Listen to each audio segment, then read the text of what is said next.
अस्सलाम वालेकुम, आप देख रहे हैं बोल न्यूज और मैं हूं मोहम्मद कामरान। हेडलाइंस आपने जाने, यहां पर अहम खबर है। लाहौर में इंतजामिया का लैंड माफिया के खिलाफ बड़ा एक्शन।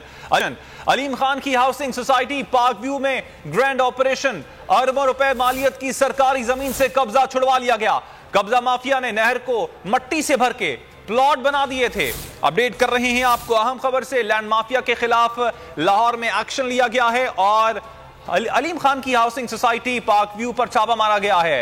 मजीद तफसीलात वाले बोल न्यूज के नुमाइंदे जाबिर वक्कास से। जाबिर, इस हवाले से आपके पास क्या तफसीलात हैं?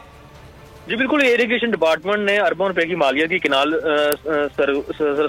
सरकारी अराजी कब्जा ग्रुप से वागदार करा ली है। सीसीपी लाहौर गुलाम डोगर का ये कहना था कि इस हवाले से पुलिस ने भरपूर किस्म का जो वो साथ दिया है पूरी इंतजामिया का, जो कानूनी और आईनी हक था। और रेस्क्यू 112 की मुश्तरका टीमों ने, इरिगेशन डिपार्टमेंट ने, पुलिस ने और जिला इंतजामिया ने इसमें मुश्तरका तौर पर हिस्सा लिया है। सीसीपी लाहौर का ये कहना था कि पार्क व्यू हाउसिंग की मालिक अब्दुल अलीम खान ने इरिगेशन डिपार्टमेंट की नहर की और जो है मट्टी से भर के प्लाट बना दिए थे। पार्क व्यू हाउसिंग सोसाइटी के मालिक अब्दुल अलीम खान ने इरिगेशन डिपार्टमेंट की नहर मिट्टी से पुर करके सड़कें और दीगर तामीरात कायम कर ली थी। सीसीपी लाहौर का ये कहना था कि पार्क व्यू हाउसिंग स्कीम के मालिक